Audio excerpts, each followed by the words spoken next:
संघर्ष करो, चला या मागे या हो थोडे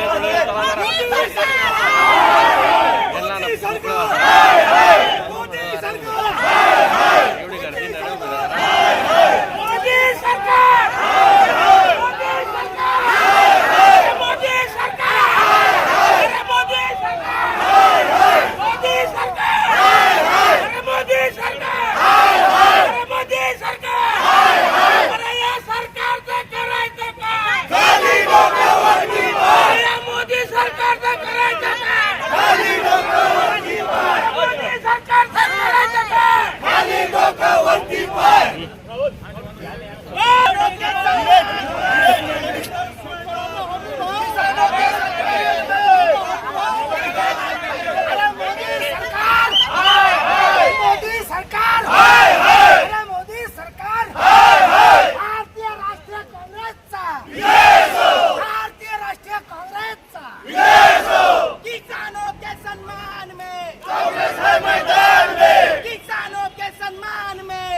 गिरीश महाजन यांनी खोटा बोलतात।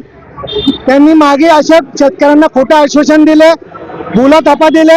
आज शेतकऱ्यांची अवस्था अशी आहे की लोडशेडिंगमुळे आज लोकांना वीज शेतात पाण्याच्या कामासाठी फक्त 4 तास भेटते।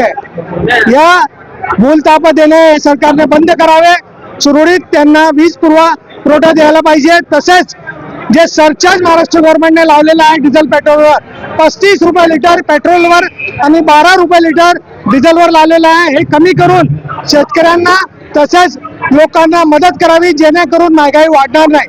काय सांगा तुम्ही आज केंद्र सरकारच्या विरोधात आंदोलन करतोय? फक्त केंद्र सरकारच नाही आणि राज्य सरकारच्या विरोधात पण आम्ही आंदोलन करतोय। त्याच्या मागचं कारण असं की मागच्या 2 आठवड्यापासून आपण सर्व पाहून राहिलेलो आहोत की पेट्रोल आणि डिझेलच्या किमतीमध्ये जवळपास 10 रुपयाची दरवाढ झालेली आहे। एवढी भयानक दरवाढ जी आहे ती ग्रामीण भागातल्या शेतकऱ्यांना फार मोठ्या प्रमाणामध्ये त्रस्त करते। आपण म्हणतो की पेट्रोल डिझेलच्या किमती जेव्हा वाढतात तेव्हा बाकी गोष्टींना फरक पडत नाही, पण तशातली गोष्ट नाही।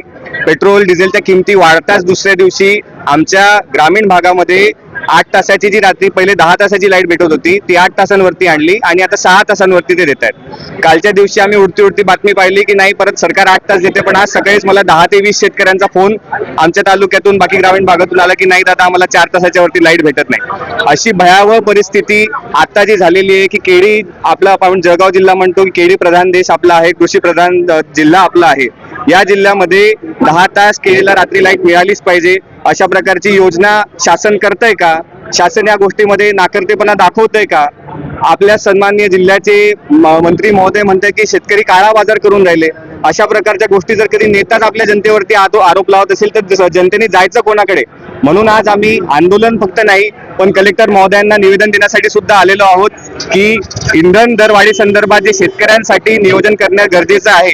आज उन्हाळ्यामध्ये आपण पाहतो की शेतीचे कामं चालतात, रस्त्याचे कामं चालतात, बिल्डिंगांचे कामं चालतात, तर याला प्राधान्य कोणकोणत्या गोष्टी दिलं पाहिजे? पहिले शेतकऱ्यांना दिलं पाहिजे, नंतर बांधकाम मजुरांना दिलं पाहिजे, नंतर मग रस्त्यांना दिलं पाहिजे। अशा प्रकारचं प्राधान्य कलेक्टर महोदयांनी आपल्या जिल्ह्यामध्ये व्यवस्था पहिले पेट्रोल आणि डिझेलची करावी।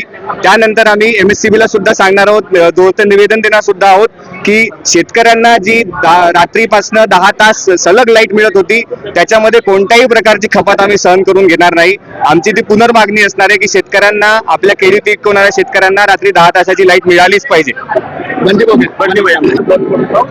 पेट्रोल आणि डिझेलचे अतिशय जास्त दरवाढ झालेली आहे। मनमोहन सिंग सरकार होती तेव्हा 109 रुपये प्रति बॅलन्स असताना सुद्धा पेट्रोलचे दर 65 रुपये होते।